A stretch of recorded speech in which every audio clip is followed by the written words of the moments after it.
प्यारे बच्चों, मैं डॉक्टर श्रीकांत व्यास आप लोगों का स्वागत करता हूं हमारे यूट्यूब चैनल ई स्कूल में। आज हम पढ़ने वाले हैं इनकम टैक्स पार्ट 10। ये हमारा 10 नंबर वीडियो होने वाला है इनकम टैक्स के लिए, और सैलरी हेड का 5वां हम आज वीडियो बनाने वाले हैं। आज हम क्या पढ़ेंगे उसको स्टार्ट करने से पहले बस मैं 2 मिनट आपके लेना चाहता हूँ। पहली बात ये कि पीछे के सारे वीडियो आप देख रहे हैं, मैं ऐसी उम्मीद करता हूँ आप लोगों से। दूसरी बात, कुछ बच्चों का ये था कि ये जो हमारा मैटर है वो इंग्लिश में है और वो हिंदी मीडियम के स्टूडेंट हैं, तो उनको समझ में तो सारा आ जाता है क्योंकि मैं सारा एक्सप्लेन हिंदी में कर रहा हूँ, लेकिन नोट्स बनाते समय उनको दिक्कत आती है। तो उसके लिए मेरा आप लोगों से एक ही निवेदन है कि आप जो नोट्स हैं वो किताब से बनाएं।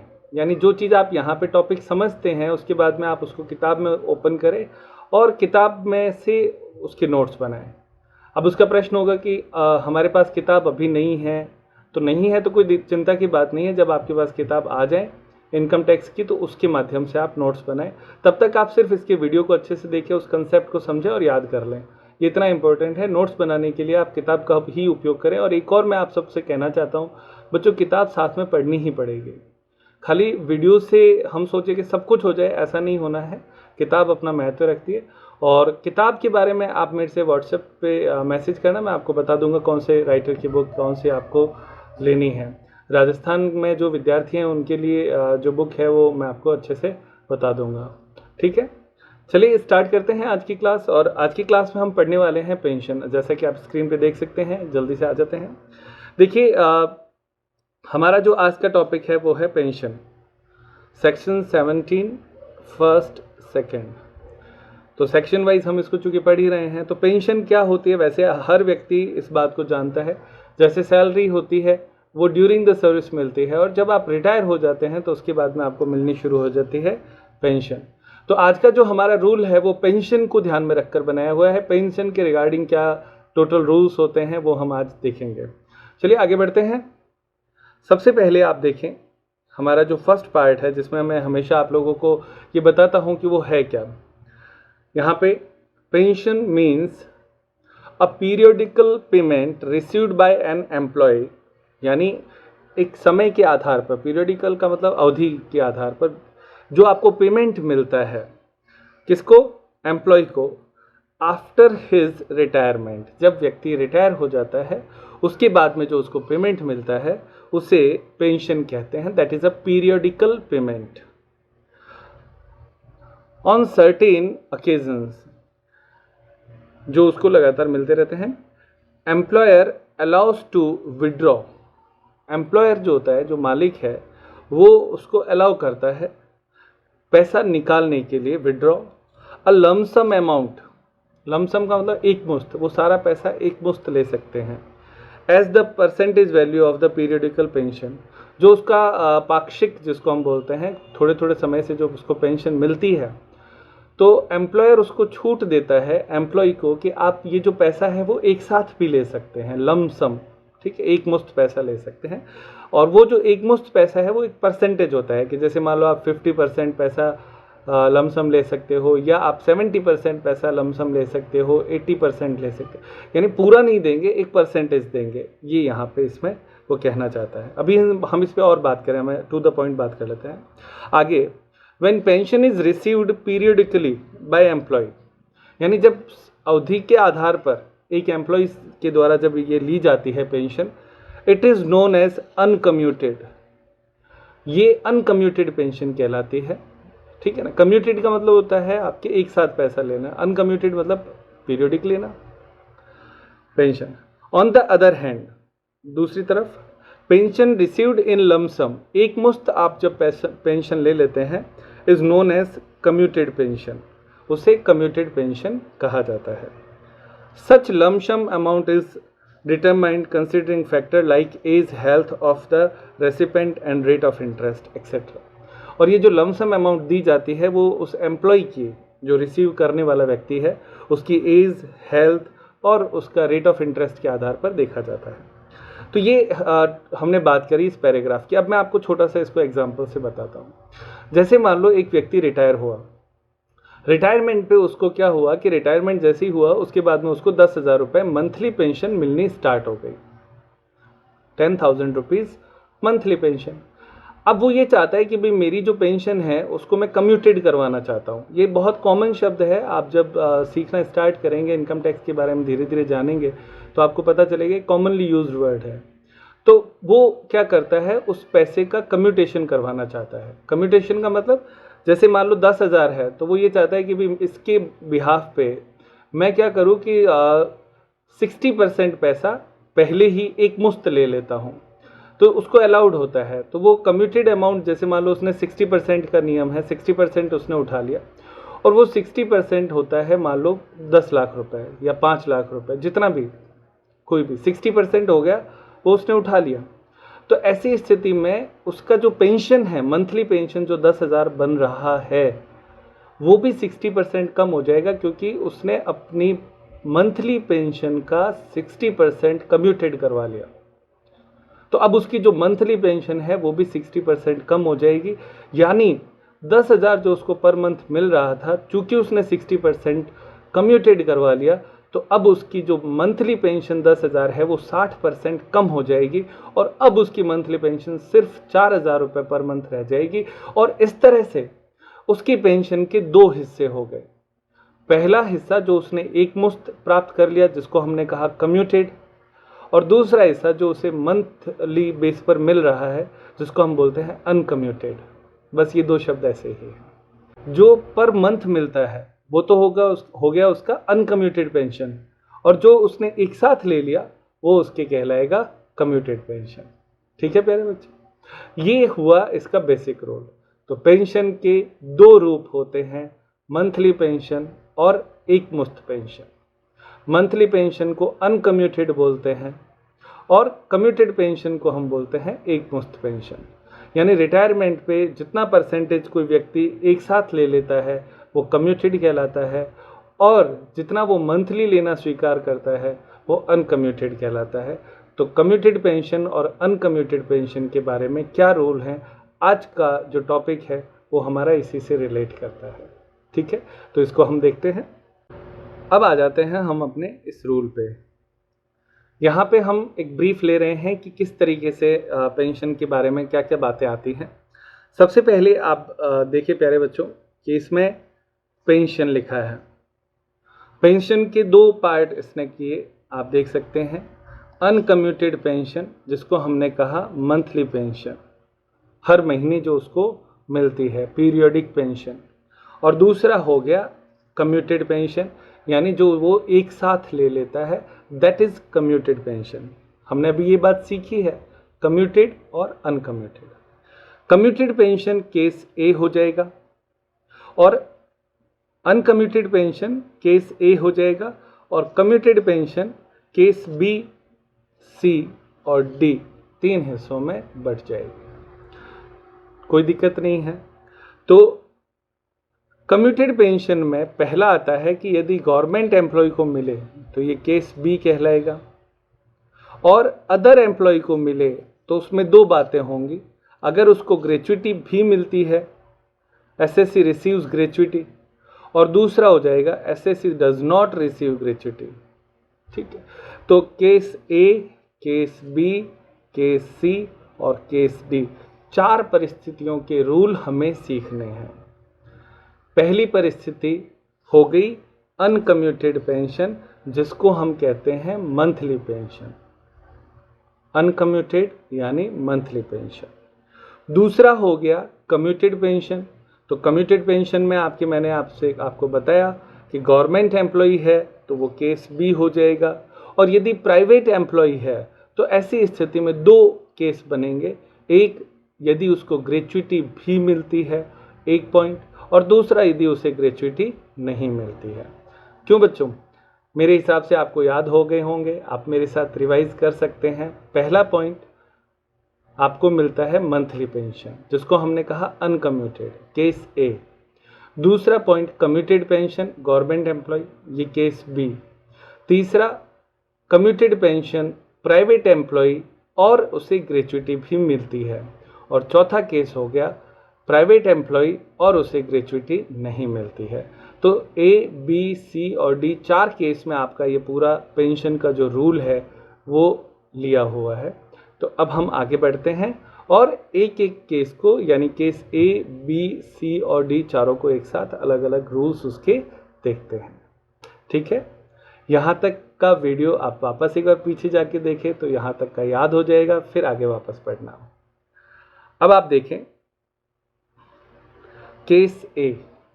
केस ए आप जानते हैं ये कौन सा है? अनकम्यूटेड पेंशन, जिसको हमने कहा मंथली पेंशन, हर महीने जो पेंशन मिलती है वो। तो आप देखें अनकम्यूटेड पेंशन यानी हर महीने मिलने वाली monthly pension. Uncommuted pension is fully taxable. तो रूल क्लियर हो गया, क्या होता है? Fully taxable in the hand of all employees whether government और नॉन गवर्नमेंट एम्प्लॉय, यानी चाहे गवर्नमेंट एम्प्लॉय हो या आपके नॉन गवर्नमेंट एम्प्लॉय हो, दोनों ही स्थिति में मंथली पेंशन या जिसको हम अनकम्यूटेड पेंशन बोलते हैं वो फुल्ली टैक्सेबल होती है। क्लियर पे? फुल्ली टैक्सेबल है मंथली पेंशन, ये आपका पहला रूल हो गया। अब हम आते हैं नंबर 2 पे, case B. Case B government employ के बारे में होता है। वो कहता है कम्यूटेड पेंशन। तो पहले तो ये सीख लें, कम्यूटेड पेंशन का मतलब हुआ कि जो उसका पेंशन बन रहा था। एक बात आपको और साथ में बता देता हूँ कि पेंशन जो है वो पेंशन फंड में से दी जाती है। ठीक है, तो उस फंड का जितना हिस्सा कोई व्यक्ति कम्यूटेड करवा लेता है, यानी एक साथ प्राप्त कर लेता है, वो आपकी कम्यूटेड कहलाता है। और उस फंड से जितना पैसा आप कम कर लेते हो उतनी आपकी मंथली पेंशन भी कम हो जाती है। इसको हम जब सवाल करेंगे तो और बेहतर तरीके से सीख पाएंगे। तो फिलहाल यहाँ पे हमारे पास है commuted pension received by a government employ. तो अगर कोई गवर्नमेंट एम्प्लॉय है और वो एक साथ अपने पेंशन फंड में से पैसे ले लेता है, जैसा कि मैंने आपको बताया और रूल में भी था कि एक साथ सारा पैसा नहीं ले सकता, वो एक निर्धारित परसेंटेज ले सकता है। 50, 60, 70 जितना भी एम्प्लॉयर ने तय कर रखा है उतना परसेंटेज कोई भी व्यक्ति कम्यूटेड करवा सकता है। तो वो कहता है pension received by a government employ in the full exempted from tax under section 10(10)(a) first. Fully exempted यानी कम्यूटेड पेंशन आपके फुल्ली एग्जम्प्टेड हो जाएगी यदि गवर्नमेंट एम्प्लॉय को मिल रही है। Note, government employ here includes employ of central and state government, हमेशा की तरह है, local authority as well as employ of statutory corporation, ये भी इसमें शामिल कर लिए गए हैं। जज of the high court and the supreme court are also entitled to the exemption, यानी उनको भी इसकी छूट मिलती है। तो सर्कुलर और डेट नंबर ये है इस नियम के माध्यम से। तो बहुत सिंपल सा रूल आप लोगों को याद हो गया होगा। केस बी, गवर्नमेंट एम्प्लॉय यदि एक साथ पैसा उठाता है पेंशन का, जिसको हम बोलते हैं कम्यूटेड पेंशन, तो उस पर कोई टैक्स नहीं लगेगा। बस केस ए और केस बी दोनों हो गए हैं। केस ए मंथली पेंशन यानी अनकम्यूटेड को कहता है, वो हर हाल में टैक्सेबल होगी, चाहे गवर्नमेंट एम्प्लॉय हो या प्राइवेट एम्प्लॉय हो। और केस बी यानी गवर्नमेंट एम्प्लॉय जब एक मुश्त पैसे उठा लेता है, कम्यूटेड पेंशन जो है वो उसके लिए क्या होगी? फुल्ली एग्जम्प्टेड होगी, कोई टैक्स नहीं लगेगा। आप यहाँ पे इस शब्द को याद रखें, फुल्ली एग्जम्प्टेड, बस ये इतना सही है। केस बी हो गया। अब आते हैं केस सी पे। केस सी, केस सी क्या है? Commuted pension received by an employ, ठीक है, अदर देन गवर्नमेंट हो गया, हु ऑल्सो रिसीव्ड ग्रेचुइटी, उसको ग्रेचुइटी भी मिलती है। तो आप इसको P प्लस G याद रख सकते हैं, P for pension plus G for gratuity. तो P प्लस G यदि है तो क्या होगा? P प्लस G यदि है तो क्या होगा, ये याद रखना है। तो ऐसी स्थिति में वो कहता है 1/3 ऑफ टोटल पेंशन, कितना? 1/3 यानी 1/3, 1/3 का मतलब ये हो गया of total pension. Total pension या इसको ग्रॉस पेंशन भी बोलते हैं, वो आपके क्या होगा?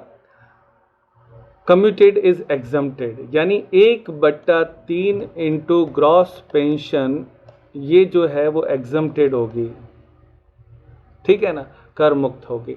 ये इतना सा याद रखना है।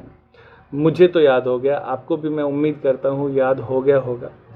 टेक्स्ट पॉइंट क्या कहता है? It is immaterially whether the employee is covered by the payment of gratuity act और नॉट। यानी वो कहता है ग्रेचुइटी एक्ट का यहाँ पे कोई लिंक नहीं है, बस आप तो सिर्फ इतना सा याद रखो 1/3 जो है वो एग्जम्प्टेड है। बस किसका? ग्रॉस पेंशन का। ये आप इसको समझ लें बस। 1/3 of the total pension is exempted. हो गया, इतना सही रूल है ना? तो केस सी शॉर्ट में याद हो गया है।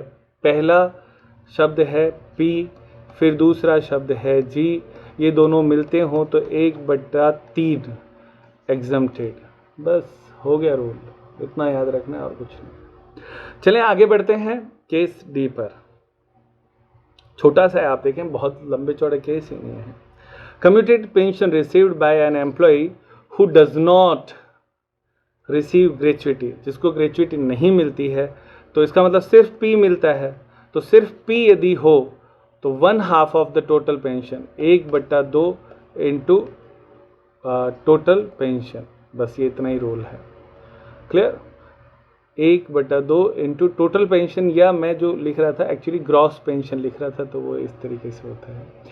तो चारों केस मेरे हिसाब से आप लोगों को समझ में आ गए। मैं आपको इसको थोड़ा सा यहाँ पे लिख के बताता हूँ, आप उसको अच्छे से समझना। ए, केस ए में क्या है? Monthly pension. तो monthly pension taxable. Case B, government employ commuted, तो ये क्या है? एग्जम्प्टेड। ठीक है। केस सी, प्राइवेट एम्प्लॉय, उसमें आपके पेंशन प्लस ग्रेचुइटी, तो इसका रूल है 1/3 एग्जम्प्ट। और उसके बाद में आपके एक चौथा पॉइंट और बन जाता है डी, प्राइवेट एम्प्लॉय केवल पेंशन यदि उसको मिलती है तो 1/2 एग्जम्प्ट। आप देखें ये चारों पॉइंट इतने ही हैं, कुछ नहीं है, सिंपल से याद हो सकते हैं, है ना? तो ये आपका हुआ ए, बी, सी और डी, चारों पॉइंट। कोई दिक्कत नहीं है प्यारे बच्चों, समझ में आता है अच्छे से, है ना? चलो आगे बढ़ते हैं। Note, pension received by a widow or legal hire of a deceased employee यानी shall not be exempted as salary but taxable under section 56 as income tax other sources। इसमें ये कहना चाहता है कि अगर किसी व्यक्ति की विधवा है या जो लीगल हायर है, जो कि कर्मचारी जो अब नहीं है, उसके परिवार को यदि मिलती है पेंशन, तो वो नॉट बी टैक्सेबल यानी टैक्स नहीं लगेगा एज सैलरी, सैलरी के रूप में उस पर टैक्स नहीं लगेगा। इसका मतलब ये नहीं है कि टैक्स नहीं लगेगा, टैक्स लगेगा। तो देखो, बट टैक्सेबल यानी टैक्स लगेगा under section 56 as income from other sources, other sources में उस पर टैक्स लगेगा। यानी अब ये केस ऐसे समझें कि यदि कोई व्यक्ति है, उसकी खुद की तो डेथ हो गई है, लेकिन उसके परिवार के सदस्यों को पेंशन मिलती है। आप ये भी जानते हैं परिवार के सदस्य यानी वाइफ को या माइनर चाइल्ड को पेंशन यदि मिल रही है, तो ऐसी स्थिति में ये पेंशन उनके लिए भी टैक्सेबल होगी, मंथली पेंशन जो उनको मिलती है, और लेकिन उन पे सैलरी हेड में टैक्सेबल नहीं होगी, क्योंकि एम्प्लॉयर और एम्प्लॉय का रिलेशन अब समाप्त हो चुका है। ऐसी स्थिति में वो अदर सोर्सेज हेड, जो इनकम का आपका 5वां हेड है, वहाँ पे टैक्सेबल होगी। ठीक है प्यारे बच्चों, अब आगे बढ़ते हैं। Where commuted pension is taxable, relief under section 89 is available. अब ये अंडर सेक्शन 89 रिलीफ क्या है, ये हम बाद में बात करेंगे जब हम रिलीफ के बारे में और डिडक्शन के बारे में पढ़ेंगे। ठीक है, अभी सिर्फ याद रखना है कि ये यहाँ पे एक रेफरेंस है, आगे इसको पूरा समझेंगे। आगे, pension received from United Nation organisation is not taxable. ठीक है, ये भी बहुत ज़्यादा काम में आने वाला रूल नहीं है, पर हमारी समझ के लिए है कि यदि आपके यूनाइटेड नेशन ऑर्गेनाइजेशन से यदि कोई मिल रही है तो वो नॉट टैक्सेबल है। ठीक है ना, इतना ही याद रखना, ज़्यादा कुछ नहीं है इसमें। आगे बढ़ते हैं। तो हमारा रूल बहुत सिंपली क्लियर कर लिया हमने, 2-2, 3-3 बार मैंने आप लोगों को बता दिया है। आप लोग उम्मीद करता हूँ कि आप अगर अच्छे से सुन रहे हैं ना ईयरफोन लगा के मोबाइल पे, तो आपको याद हो गया है। और एक और चीज़ बताता हूँ प्यारे बच्चों, मैंने जो अनुभव किया है, यदि आप लैपटॉप के माध्यम से यूट्यूब को आप देख रहे हैं या स्मार्ट टीवी के माध्यम से देख रहे हैं, तो बहुत अच्छा दिखाई देता है। तो कंप्यूटर या लैपटॉप के माध्यम से अपने जितने भी वीडियोज़ हैं, क्लास हैं, उनको देखें, है ना, बहुत अच्छा लगेगा, आप लोगों को समझ में भी अच्छे से आएगा। ठीक है, आगे बढ़ते हैं। अब मैं आप लोगों के लिए लेता हूँ एक एग्जाम्पल जिसमें हम इन केसेस को स्टडी करेंगे। चलें स्टार्ट करते हैं। Illustration for example, mister Amit has retired from his job on 31/3/2019। तो 2019 में वो रिटायर हुआ, 31/3/2019 को वो रिटायर हुआ है। ठीक है, कोई दिक्कत नहीं है। यानी वैसे एक बात और मैं आपको बता दूं, 31/3 का मतलब हो गया, हमारा साल तो शुरू होता है 1 अप्रैल 2019 से, तो इसका मतलब हमारे गत वर्ष में तो वो रिटायर ही है पहले से ही। ये बात बहुत इंपॉर्टेंट है। हमारा जो गत वर्ष है वो है 1/4/2019 से 31 मार्च 2020, जिसको हम कहते हैं 19-20। ये हमारा प्रीवियस ईयर है, याद है ना। अब क्या है, on 1/8/2019 he got 80% of his pension commuted. आप देखिए प्रश्न में परसेंटेज आ गया ना, बस मैं आपको ये सिखाना चाह रहा हूँ कि कम्यूटेड कितना कराया, 80%। आगे, एंड रिसीव्ड 1,20,000, यानी ये 80% जो है ना वो 1,20,000 है। ये भी बहुत स्पष्ट क्लियर है। Compute taxable pension of if he is, आपको उसकी टैक्सेबल पेंशन कैलकुलेट करनी है, और 3 अलग अलग परिस्थितियां इसमें दे दी है।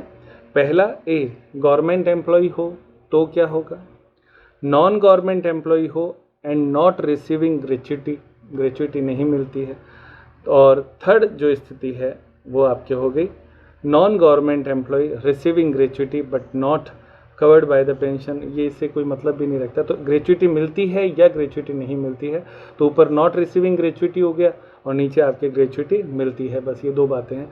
तो आप देखें, एक बार क्वेश्चन का स्क्रीनशॉट ले लें तो आप लोगों की सुविधा रहेगी, है ना। अब आगे बढ़ते हैं। तो मूल रूप से उससे पेंशन मिलती कितनी है, मंथली पेंशन आप देखें यहाँ पे, he was entitled to a pension of 3,000 per month, 3,000 रुपये मंथली पेंशन मिलती है। तो यहाँ पे बच्चों एक चीज़ याद रखें कि जब वो उसको जो मंथली पेंशन अभी 3,000 मिलती है ना, मैं आपको एक कैलकुलेशन सिखाता हूँ। आप यहाँ पे कैलकुलेटर पे देखें, कैलकुलेटर आ गया है। ये 3,000 रुपये जो इसको मिलते हैं, चूँकि उसने 80% अपनी पेंशन कम्यूटेड करवा ली, तो अब उसकी जो मंथली पेंशन है ना वो 80% कम हो जाएगी। तो उसका तरीका है, आप इसमें से -80% कर दो, एक तरीका, या अब 80% उसने कम्यूटेड करवा ली, तो अब उसे पेंशन मिलेगी कितनी, 20%, तो 20% आप इसका निकाल लो। दोनों ही तरीके से एक ही आएगा। आप देखो कैलकुलेटर चलाते हैं यहाँ पे थोड़ा सा, तो 3,000 इंटू 80% बराबर, तो 2,400 रुपये उसकी मंथली पेंशन कम हो जाएगी। तो बचेगी कितनी, तो 3,000 में से 2,400 घटा देंगे, मैं यहाँ पे घटा देता हूँ, तो कितना बचा, 600।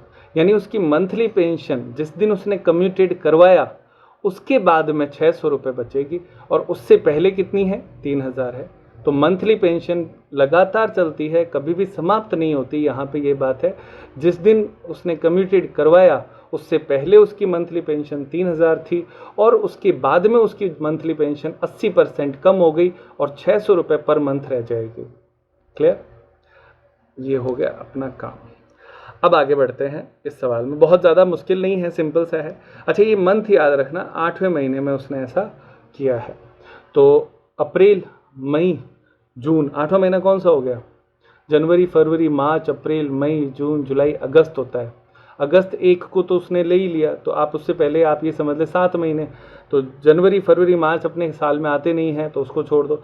अप्रैल, मई, जून, जुलाई, 4 महीने उसको फुल पेंशन मिली है मंथली, और उसके बाद में वो कट हो गई है। देखो ये डेट आप लोगों को, जैसे मैंने अभी जनवरी फरवरी से काउंट किया ना, आप भी शर्म मत करें और सीधा इसी तरीके से काउंट करें। मतलब ऐसा नहीं सोचे कि हम ऐसे मंथ काउंट करेंगे क्या, हाँ करना पड़ेगा। तो आराम से मंथ कैलकुलेट करें। दोबारा से एक बार मैं बताता हूँ, हो सकता है थोड़ा फास्ट निकल गया हो, एक बार और ध्यान से सुनो। इसमें जो तारीख दे रखी है वो है 1/8/2019, यानी 8वां महीना है। क्लियर? हम अपनी काउंटिंग शुरू करेंगे, हमारे गत वर्ष स्टार्ट होने से वो अप्रैल में होता है, और 8वां महीना हो गया अगस्त। तो अप्रैल, मई, जून और जुलाई, 4 महीने उसे 3,000 रुपये पर मंथ पेंशन मिल रही है। उसके बाद में उसने कम्यूटेड करवा लिया, तो अब आगे के महीनों में उसकी जो पेंशन है वो 80% कम होके 600 रुपये बच जाएगी, जैसा कि मैंने आपको कैलकुलेटर पे बताया था। सही है ना? तो अब आगे बढ़ते हैं। यानी आप ये समझें, क्वेश्चन की जो बात है ना उसको अच्छे से समझना, हमारा हाफ डन है। बस ये बात आप अपने दिमाग में रखें। आगे बढ़ते हैं। अब इसके सॉल्यूशन पे आते हैं। पार्ट 1, यानी अगर वो गवर्नमेंट एम्प्लॉय हो तो क्या होगा। तो गवर्नमेंट एम्प्लॉय हो तो 2 नियम लागू होते हैं, मंथली पेंशन टैक्सेबल होगी, एक रूल, और जो कम्यूटेड पेंशन है वो टैक्स फ्री होगी। सीधा सा है, मंथली पेंशन टैक्सेबल होगी, कम्यूटेड पेंशन एग्जम्प्टेड होगी। ये आपका सॉल्यूशन। इसमें केस ए, केस बी और केस सी है। हम पहले बात करेंगे केस ए पे। ठीक है प्यारे बच्चों? केस ए है, गवर्नमेंट एम्प्लॉय है ना? चलो बहुत सिंपल है बेटा, आप बस थोड़ा सा ध्यान से देखते रहें, मन से सीखने की कोशिश करें, पक्का सीखेंगे। तो उसकी सबसे पहले देखो, इसने किया uncommuted pension. Okay, uncommuted pension का मतलब होता है monthly pension. Clear? Monthly pension. तो मंथली पेंशन आप देखो, हमने अभी गणित सीखी थी, 3,000 रुपये इंटू 4 महीने, है ना? 4 महीने भी हमने काउंट किए थे, तो वो 12,000 रुपये उसकी एक मंथली पेंशन आ गई 4 महीने की। लेकिन चूंकि पेंशन तो पूरे साल भर मिलेगी उसको, तो आगे के 8 महीने, 12 महीने का साल होता है, उसमें से 4 महीने तो हो गई 3,000, बाद के जो 8 महीने हैं वो 600 रुपये बचेगी। ये भी हमने कैलकुलेशन सीख ली थी। तो ये दोनों जो है वो मंथली पेंशन है 16,800, और इसका रूल है मंथली पेंशन हर कर्मचारी के लिए टैक्सेबल होती है। तो ये 16,800 टैक्सेबल हो जाएगी मंथली पेंशन। कोई दिक्कत ही नहीं है, आसान है। उसके बाद में आता है कम्यूटेड पेंशन। कम्यूटेड पेंशन का मतलब होता है कि एक मुश्त पैसा ले लेना। तो उसके बारे में गवर्नमेंट एम्प्लॉय होने, यानी केस ए का मतलब है गवर्नमेंट एम्प्लॉय। तो गवर्नमेंट एम्प्लॉय यदि है तो उसके एग्जम्प्टेड होती है। बहुत सिंपल सा रूल है, एग्जम्प्टेड। तो उसको 1,20,000 रुपये उसको मिले थे एक मुश्त, और फुल्ली एग्जम्प्ट है अंडर सेक्शन 10A फर्स्ट में। तो 1,20,000 में से 1,20,000 सारी लेस हो गई, क्योंकि सारा ही कर मुक्त है, तो ये आ गया नील। ठीक है, और नील आ गया तो आपके टोटल जो टैक्सेबल फर्स्ट केस है वो आपके हो जाएगा इसके अंतर्गत 16,800। बस इतना ही। केस ए, गवर्नमेंट एम्प्लॉय होने पर मंथली जो पेंशन है, यानी जिसको हम बोलते हैं अनकम्यूटेड, वो तो टैक्सेबल होगी, और जो कम्यूटेड है वो एग्जम्प्टेड हो गई। हो गया केस ए। अब हम आते हैं केस बी पे। केस बी क्या है वहां पे भी लेता हूं, आप वापस एक बार मेरे साथ देख लें, कोई दिक्कत नहीं है। केस बी है नॉन गवर्नमेंट एम्प्लॉय, समझ में आता है? Private employ, not receiving gratuity, gratuity नहीं मिलती। ग्रेच्युटी नहीं मिलती, तो यहाँ पे हमने देखो ये लिखा था केवल पेंशन मिलती है। केवल पेंशन मिलती है तो ऐसी स्थिति में 1/2 का रूल अप्लाई होगा। यानी केस बी जो क्वेश्चन के अकॉर्डिंग है, वो हमारे जो रूल में था वो केस डी है। चलो अब आप देखें यहाँ पे, ये रहा, तो ये रहा यहाँ पे पहला मंथली, तो वही आएगा तीनों ही स्थिति में। आप मंथली को तो अब आप देख लें, मंथली पेंशन वही आनी है और टैक्सेबल होगी हर हाल में। तो ये तो 16,800 और 16,800 टैक्सेबल है दोनों में। अब आते हैं केस बी। केस बी में वो कहता है कि उसको मिले कितने थे, 1,20,000 रुपये मिले थे कम्यूटेड, उसमें से आधा 1/2 जो है वो आपके होगा कर मुक्त। आधा किसका? ग्रॉस का। ग्रॉस कैसे निकालते हैं वो भी कैलकुलेटर पे आप मेरे साथ देखें। 1,20,000 ये लिखा हुआ है, ये कितना परसेंट है? It is 80%। तो डिवाइड बाय अपने को करना है 80, इंटू करना है 100। तो ये आता है ग्रॉस पेंशन। देखो ये भूलना नहीं है, ये कैलकुलेट करना आपको सीखना है। मैं अभी लिख भी दूंगा, आप उसको याद रख लें। देखा कैलकुलेटर पे, पीछे जाके वापस इसको देख लो। रिवाइज करने का बेस्ट तरीका है ना। तो 1,50,000 कैसे आया वो यहाँ पे लिखा। अब मैं आप लोगों के इसको बंद कर देता हूँ इसको तो, और यहाँ पे आता हूँ मैं आपके इसको लिख देता हूँ ताकि आप लोग इसको याद रख सकें। 1,20,000 ये 80% है, तो डिवाइड बाय 80 इंटू 100। जब आप ये करेंगे तो यहाँ पे लिखा हुआ है ये सारा, पर मैं एक बार फिर से लिख देता हूँ। तो ये आपके कितना आएगा? 1,50,000। ये 1,50,000 जो है ना, ये आपके कहलाता है ग्रॉस पेंशन। और ग्रॉस पेंशन का 1/2 या 1/3 as per the rule exempt होता है।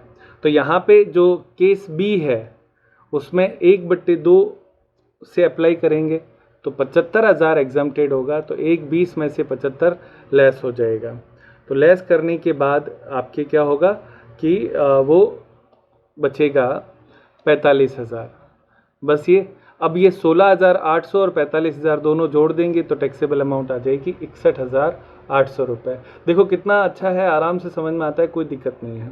उसी तरह से केस सी में अंतर क्या है? बस इतना ही तो है, जहाँ पे 1/2 था, अब इसमें जो केस सी है उसमें 1/3 लेंगे क्योंकि उसको ग्रेच्युइटी भी मिलती है। तो पहले वाला हिस्सा 16,800 तक तो सेम है, 1,20,000 मिला। अब उसमें से एग्जम्प्ट कितना कर रहा है वो यहाँ पे आप देखो, 1/3 लेना है 1,50,000 का।